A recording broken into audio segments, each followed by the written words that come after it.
It was a bright Wednesday afternoon when 19-year-old Dashiell Blackwood strolled into Judge Frank Caprio's courtroom as if he were attending a casual social gathering rather than facing serious criminal charges.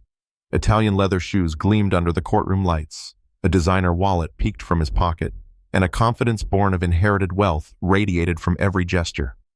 But this was not just confidence, it was arrogance, a sense of entitlement that had led him to steal a Purple Heart medal from an 87-year-old Vietnam War veteran. Even as he walked, Dashiell streamed the proceedings live to his followers, treating the courtroom like a stage for his lifestyle brand. Behind him, Marcus Whitfield, a high-powered attorney from Blackwood Sterling and Associates, carried a briefcase full of legal defenses ready to control any damage, but no strategy could mask the disrespect written across Dashiell's face. The murmurs of shock and disbelief rippled through the courtroom as witnesses and onlookers took in the young man's flippant attitude. Judge Caprio, seasoned and patient, observed silently, his expression a careful mask over decades of judicial wisdom. He had seen arrogance before, but rarely so brazen, so utterly indifferent to law, morality, and human dignity. Then came the question that would set the tone for everything that followed. What happens when a young man believes that money and privilege can place him above the law, that a decorated veteran's sacrifice is worth less than a fleeting thrill? It was more than a rhetorical question. It was the spark that would ignite a courtroom confrontation, exposing greed, entitlement, and the stark contrast between youthful arrogance and lifelong honor. The audience leaned forward. Veterans exchanged glances, shaking their heads. Everyone in that room knew they were about to witness a collision of worlds, inherited wealth versus earned valor, careless youth versus the weight of a lifetime of service. And from that moment, the stage was set for a lesson in respect, accountability, and the transformative power of justice. The courtroom had barely settled when Judge Caprio called Dashiell Blackwood to order. The charges stacked against him were severe theft of military honors, breaking and entering, elder abuse, and destruction of personal property. Each allegation weighed heavily, not just legally but morally, against a young man whose upbringing had taught him that wealth could erase consequence. Dashiell's defense attorney, Marcus Whitfield, rose quickly, attempting to frame his client as naive a young man, not fully grasping the gravity of the situation. But Judge Caprio's voice cut through the air with calm authority. Mr. Blackwood, you face documented evidence, witness statements, and security footage detailing your actions. Do not mistake wealth for innocence. All eyes turned as the focus shifted to the victim, Colonel Frederick Barnes, age 87, a Vietnam War veteran whose life had been defined by sacrifice. As he rose to speak, leaning on a walker adorned with campaign ribbons, the courtroom seemed to pause. Every wrinkle, every medal, every measured step spoke of decades of discipline and honor. This was not just a man, this was a legacy, and it had been violated. Colonel Barnes recounted the theft of his Purple Heart with quiet dignity. This medal was awarded to me after being wounded in the Tet Offensive near Da Nang, he explained. It represents the blood I shed and the brothers I lost. To see it taken lightly as decoration for an apartment is a violation I cannot describe.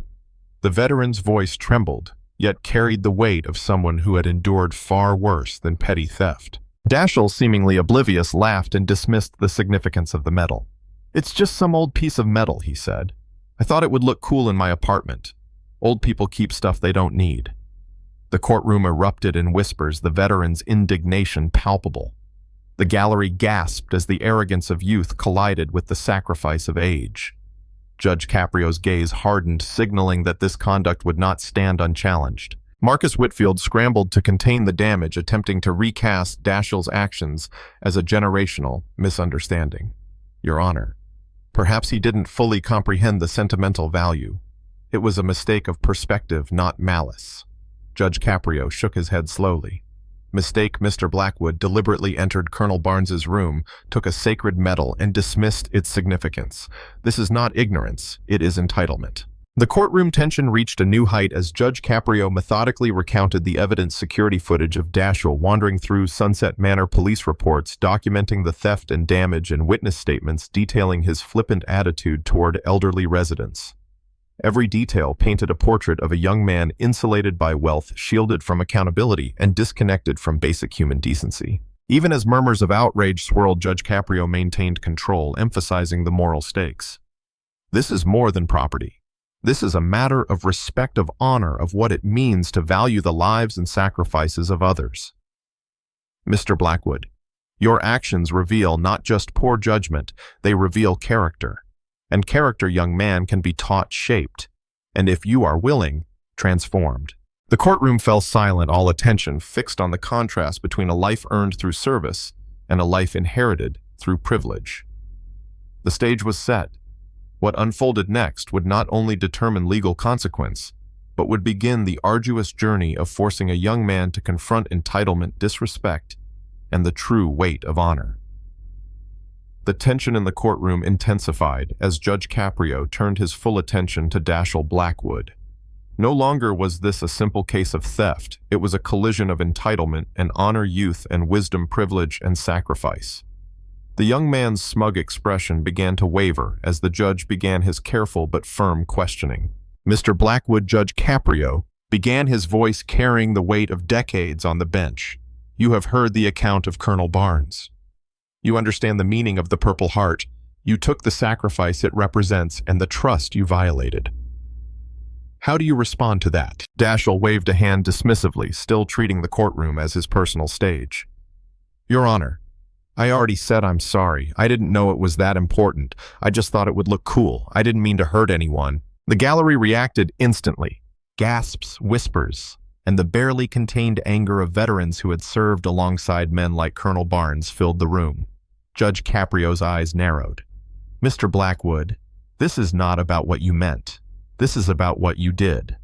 You entered a man's home without permission, took his most sacred award, and dismissed his life sacrifices as trivial. That is a choice. That is accountability. As Dashiell tried to justify his behavior, claiming he was exploring the facility and that the medal was vintage costume jewelry, Judge Caprio methodically deconstructed each excuse. Every claim was met with evidence, security footage showing him rifling through the veterans' room, witness statements describing his laughter and insults, and detailed police reports documenting the damage. Do you see, Mr. Blackwood? The judge continued, pacing slowly before the bench, that wealth, youth, or social status cannot shield you from responsibility.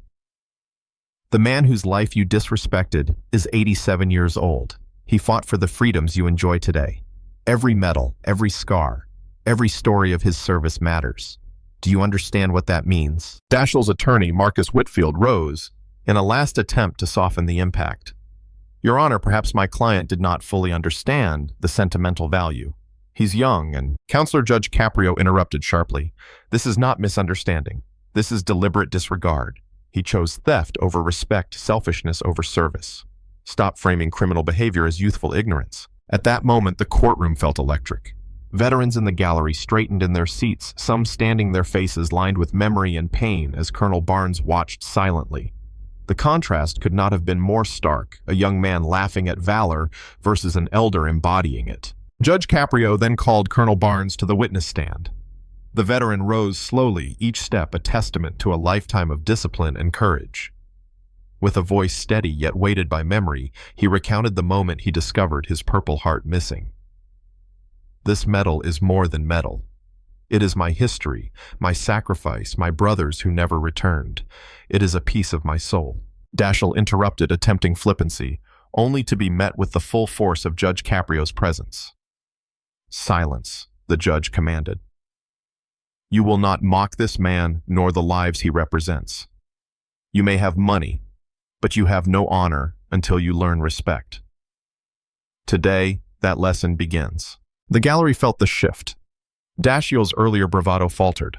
For the first time, he confronted the gravity of his actions. Judge Caprio had turned a courtroom into a classroom of accountability, teaching a privileged young man the meaning of honor, service, and integrity, with the entire community as witness.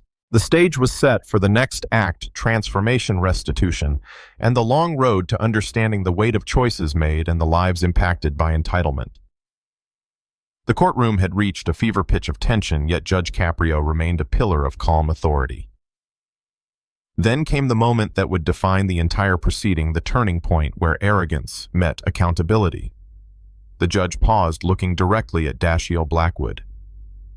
Mr. Blackwood, he said, you have dismissed Colonel Barnes's life, his sacrifices, and the meaning of the Purple Heart. It is time for you to understand the human cost of your actions in a way you cannot ignore. From behind the bench, Judge Caprio revealed the next step, one that would shock Dashiell and command the attention of everyone present. He outlined a comprehensive restorative accountability program, not merely a punishment, but a structured path toward empathy, respect, and transformation.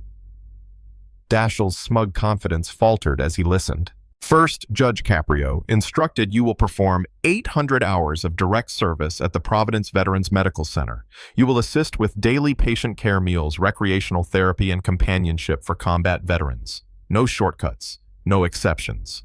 The young man shifted in his seat, realizing that privilege could not buy time here. Second, the judge continued, you will write handwritten apology letters to Colonel Barnes, every resident of Sunset Manor, and all veterans currently receiving care at the medical center. Your words will be reviewed for sincerity. This is not a formality. This is an exercise in understanding the weight of your actions. The courtroom held its collective breath as Judge Caprio detailed additional obligations, a 10,000-word research paper on Purple Heart recipients, weekly counseling sessions on empathy and military sacrifice, volunteering at veterans' memorials and funerals, a 6-month social media hiatus and funding, a $50,000 scholarship for children of Purple Heart recipients. Each requirement was deliberate, designed to force Dashiell to see life beyond wealth and comfort. Dashiell's initial protest came as no surprise. Your Honor, that's like my whole life for over a year. I have college plans, social events, my family's business. His voice cracked under the weight of genuine apprehension. Judge Caprio's eyes bore into him, calm, yet unyielding. Mr. Blackwood, Colonel Barnes, had plans too before shrapnel tore through his body in Vietnam. He had commitments to his brothers in arms, to the communities he protected, to a country that needed him. You have spent 19 years protected by wealth and convenience. Now you will learn the value of service, respect, and honor. The room was silent. The gallery veterans and staff absorbed the gravity of the sentence. Dashiell's entitlement had collided with consequence, and for the first time he faced the reality that money could not erase wrongdoing.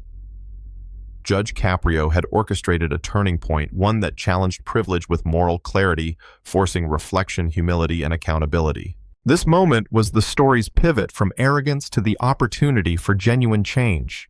Dashiell could no longer dismiss the human lives affected by his decisions. Every hour, every task, every letter would teach him a lesson that no courtroom lecture or fine alone could impart. The stage was now set for the ultimate test, whether a privileged young man could transform not just to avoid punishment, but to earn respect, understanding, and redemption. The courtroom was silent, the tension almost palpable as Judge Caprio began to deliver the verdict. Every eye was on Dashiell Blackwood, whose arrogance had given way to uncertainty. The young man had entered the courtroom with wealth, privilege, and entitlement, but now faced the full weight of responsibility. Mr. Blackwood, Judge Caprio, began his tone calm, yet carrying undeniable authority. After reviewing all evidence, witness testimony, and your conduct here today, I find that your actions were not only criminal, but demonstrated a fundamental disregard for human dignity, honor, and sacrifice. Therefore, I am imposing a comprehensive set of penalties designed to address both your behavior and character. The judge enumerated the consequences, each one layered with moral intent. A total monetary penalty of $25,000 covering felony theft of military honors, breaking and entering, elder abuse, and property damage. Yet $15,000 of that total would be suspended contingent upon Dashiell's completion of a detailed restorative accountability program, a program meant to transform entitlement into empathy and arrogance into understanding. The courtroom shifted as Judge Caprio explained the program, 800 hours of direct service at the Providence Veterans Medical Center. Writing handwritten apologies to Colonel Barnes and every resident at Sunset Manor, completing a 10,000-word research paper on Purple Heart recipients, attending weekly counseling sessions to develop empathy, volunteering at memorial services, funding a $50,000 scholarship for children of veterans, and surrendering social media for 6 months to reconnect with real human experience. Dashiell's initial reaction, disbelief, and protest faded as the full scope of responsibility sank in. Your Honor, that's my life for over a year. I have college plans, social events, family obligations. His voice trembled under the realization that wealth could not exempt him from consequence. Judge Caprio leaned forward slightly, voice measured but unyielding. Mr. Blackwood, Colonel Barnes, had life plans too before combat wounds, and service demanded his sacrifice. He endured far more than inconvenience to protect the freedoms you now enjoy. You will now learn the cost of honor service and respect firsthand. This is your opportunity to grow beyond privilege and understand the meaning of accountability. The gallery veterans and staff watched as the transformation began to take root. For the first time, Dashiell truly confronted the impact of his actions not through lectures or reprimands alone, but through a structured path requiring humility, service, and reflection. The judgment carried both severity and hope, a chance to convert misdeeds into meaningful lessons and character development. In that moment, the courtroom understood justice under Judge Caprio was not merely punitive. It was transformative. It demanded accountability, yes, but it also offered redemption. Dashiell would leave the courtroom not just with consequences, but with the tools to rebuild his character and confront entitlement with empathy and respect. The real lesson was clear. Honor is earned through service, not inherited through wealth. 12 months later, Dashiell Blackwood returned to Judge Caprio's courtroom, but he was no longer the young man who had swaggered in with entitlement and arrogance. Gone were the designer shoes, the flashy wallet, the smug attitude. In their place stood a youth transformed by service, humility, and hard-earned understanding. His gaze was steady, his posture respectful, and his demeanor reflected months of reflection and effort. Judge Caprio looked over the compliance reports with evident satisfaction. Supervisors at the Providence Veterans Medical Center praised Dashiell's genuine dedication. His handwritten apology letters reflected sincerity. The research paper demonstrated respect and comprehension, and his weekly reflections revealed a growing empathy and understanding of military sacrifice. Colonel Barnes, the very veteran whose Purple Heart had been stolen, offered measured approval, nodding as he confirmed Dashiell's authentic transformation. Mr. Blackwood, Judge Caprio, said, his voice warm but firm, "You entered my courtroom as an entitled criminal who measured worth by wealth and youth. You are leaving as a young man who understands that character is built through service, respect is earned through humility, and true honor is shown in protecting those who protected us." Dashiell spoke, his voice steady and heartfelt. "Your Honor, I've learned that wealth does not create value and youth does not grant immunity. Working alongside veterans, hearing their stories and serving them has taught me that honor comes from sacrifice, respect comes from empathy, and responsibility comes from choice. I will spend my life using whatever privilege I have to honor their service and ensure it is never taken for granted." The courtroom, silent in reverence, felt the weight of transformation. Colonel Barnes approached and extended a hand, his face lined with wisdom and compassion. "Apologies are words, son," he said softly. "Now show me through your actions that you understand why this medal matters." Judge Caprio nodded, concluding the final judgment. "The stayed fine is remitted. This case is closed. But remember, honor is not a destination. It is a daily choice. Keep making choices worthy of the veterans who served." Outside the courthouse, Dashiell Blackwood began a new life defined by service rather than selfishness, respect rather than arrogance, and earned honor rather than stolen valor. He had learned in the most difficult way that true privilege comes with responsibility, and true character is forged in the crucible of accountability. This is the legacy of Judge Frank Caprio, that even when wealth, youth, and entitlement collide with justice, empathy, structure, and moral courage can transform a life. And for every young person watching, the lesson is clear. The path to honor may begin with consequence, but it is completed through humility, service, and respect for those who sacrificed before you.